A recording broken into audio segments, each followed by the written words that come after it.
Hello, everybody. We're back with Breaking Strings Podcast.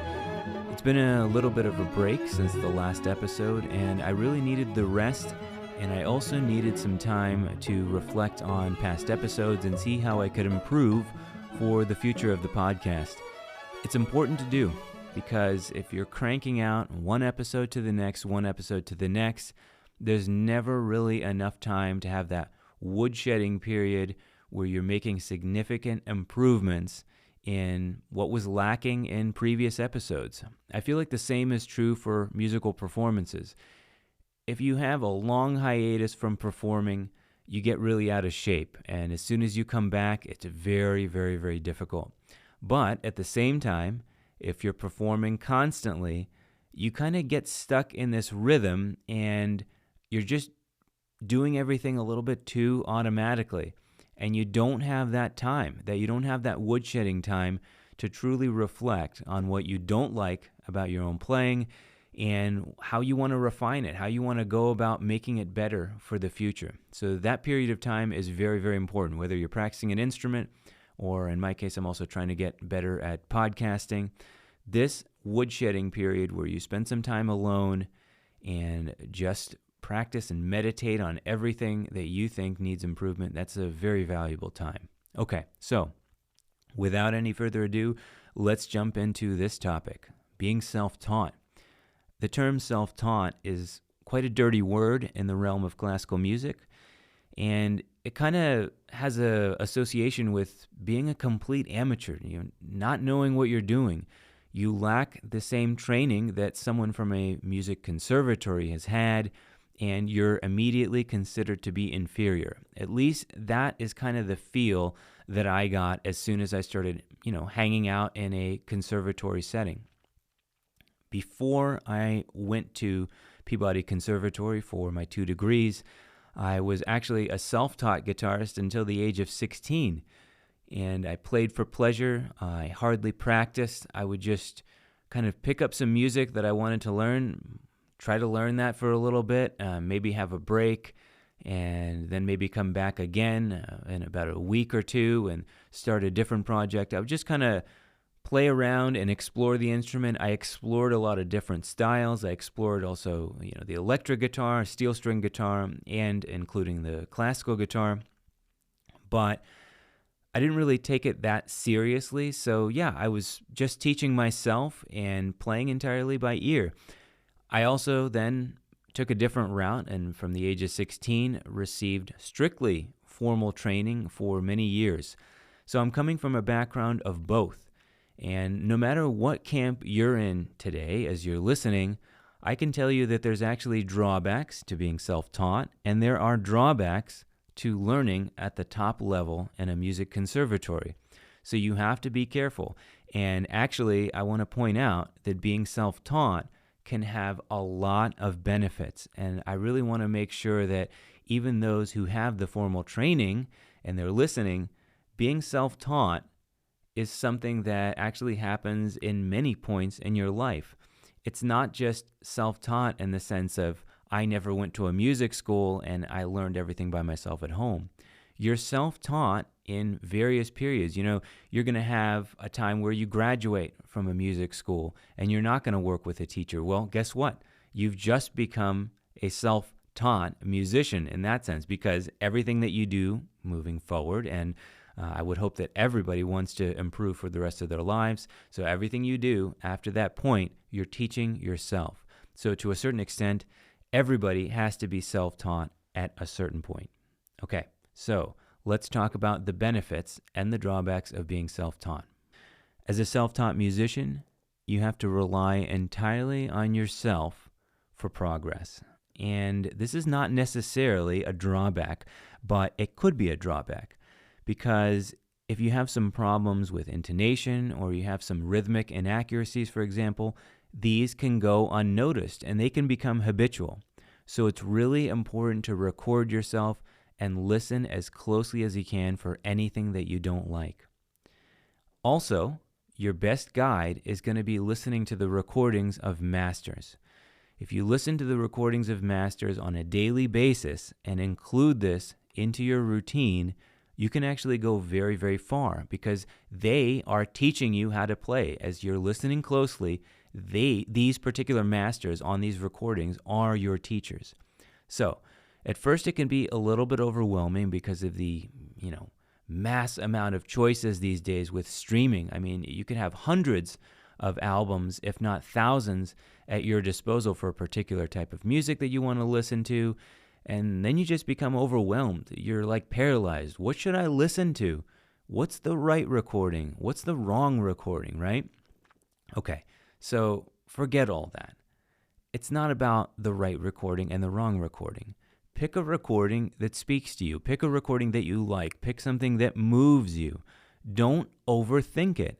There is no right and wrong recording because if it's speaking to you at that time and you enjoy it, that is an excellent point of reference.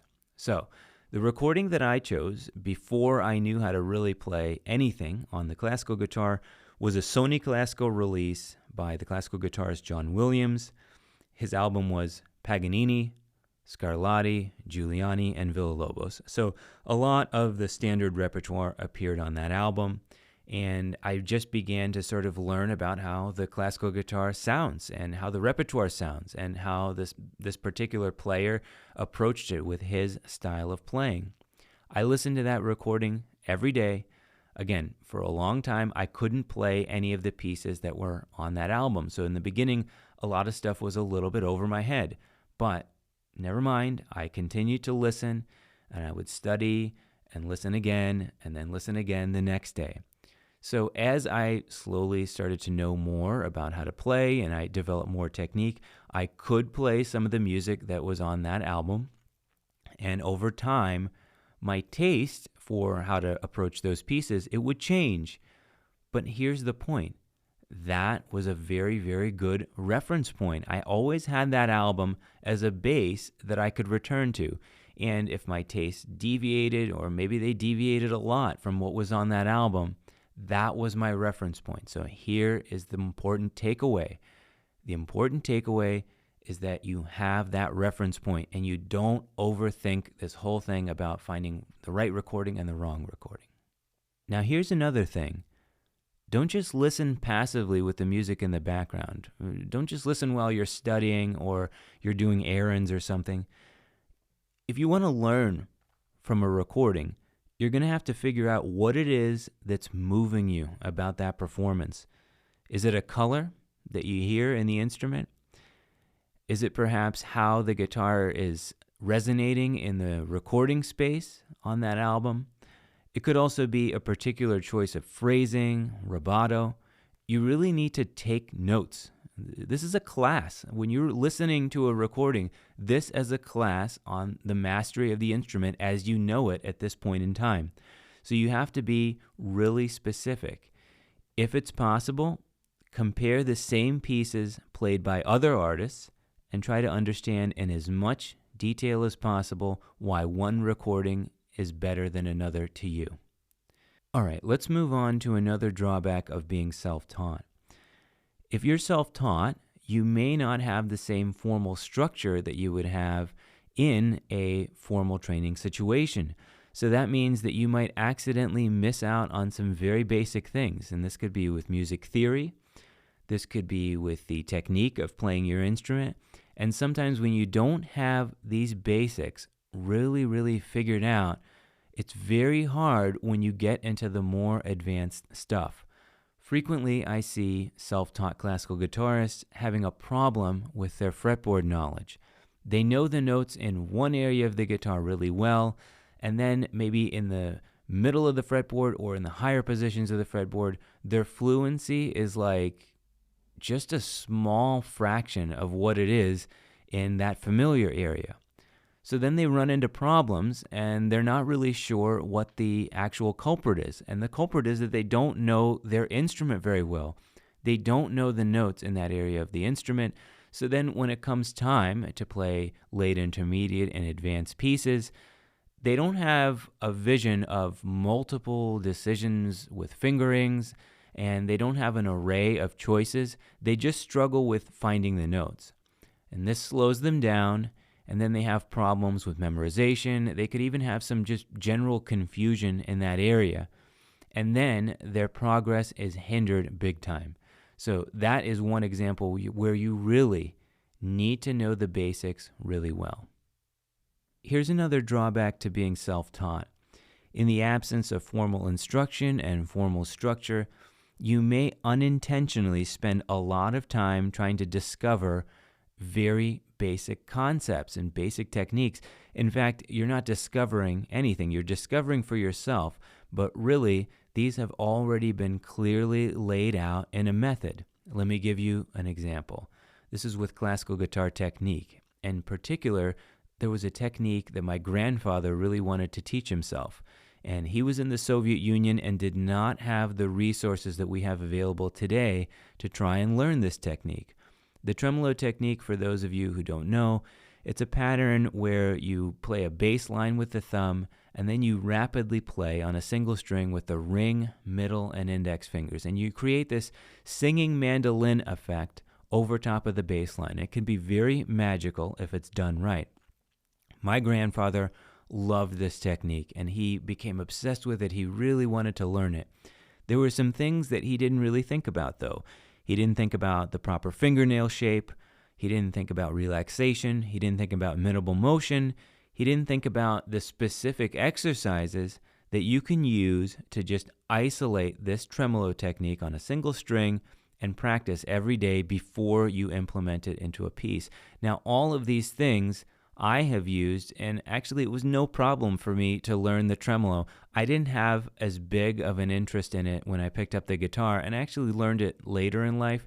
But after gathering all of these tips and getting them from the internet, which was available to me at the time, it was not a problem to learn the tremolo technique because I was basically riding on the shoulders of what a lot of great classical guitarists had already written about the technique. And I was just taking the best ideas from each one of these methods and trying them out. And then it was a fast process for me. So we've talked about the drawbacks of being self-taught. Let's talk about the benefits, and there are plenty of those. Self-taught musicians have the freedom to explore and create music without preconceived notions. And what are these preconceived notions? Well, here's what happens. When you're in a conservatory setting, you develop certain beliefs about what is, quote, the great repertoire, and then there's the list of everything else. And that everything else is music that is not great or it's not serious, and it doesn't fit into our mold of what is this particular curriculum that we need to be studying. What happens is that you can miss out on some really great opportunities to find music that moves you. Because look, some music can fall into a gray area. Maybe it's not quite classical, or it could be a touch of classical, a touch of jazz, a touch of popular, something like that. Here's an example. More recently, I got into the music of Brazilian guitarist Baden-Powell.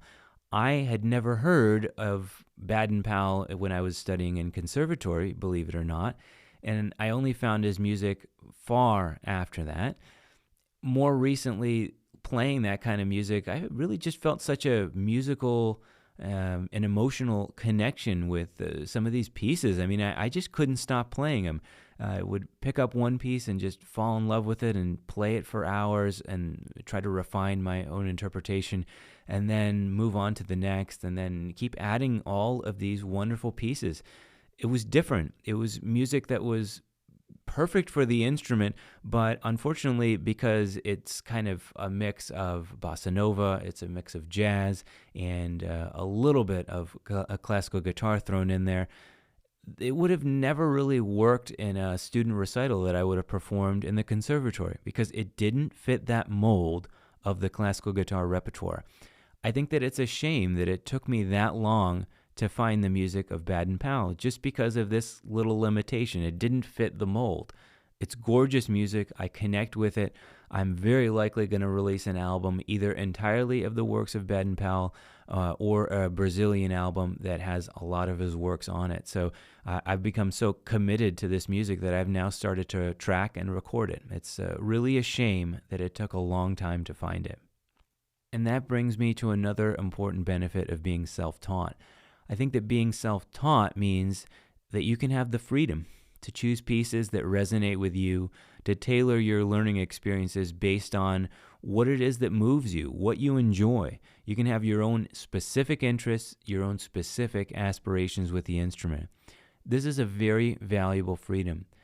I have been moving away with this whole, quote, these are the pieces that you must learn, end quote, with my students, and I'm getting great results. I'm letting students have way more freedom with their repertoire choices instead of having this like really set curriculum like I had in the beginning. And what happened was that I began teaching at about 18 years old or so, and I was still a student. I was still trying to figure out how all this is supposed to be done, and I sort of jumped into it following a particular model of the way things needed to be. And now I'm 37, and I've had a lot of time to see what works and what doesn't work with students in maintaining their instrument and maintaining their drive and keeping them successful. The freedom to choose your repertoire and the freedom to decide that, hey, this particular repertoire I don't really gel with, that's valuable because, in the end, even though it's a great exercise to try and work with a particular repertoire that is not your style, I think that after the exercise is finished, the end result, when you're performing something or you're doing a particular project, in the end, the repertoire that you are connected with, that naturally moves you, that just naturally draws you in, that kind of music is going to be performed at a much higher level all the time. That's really true. As we wrap up today's episode, I want to leave you with one important point. I think that self-taught musicians can learn how to be independent earlier in the game.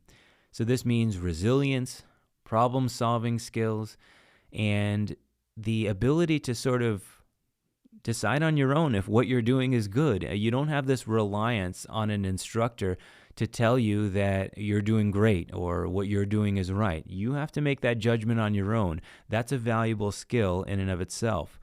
I think that relying on the approval of peers in a music school setting or relying on the approval of an instructor is a dangerous path because, look, to a certain extent, you have to be your own teacher anyway. You have 6 days in between lessons every week.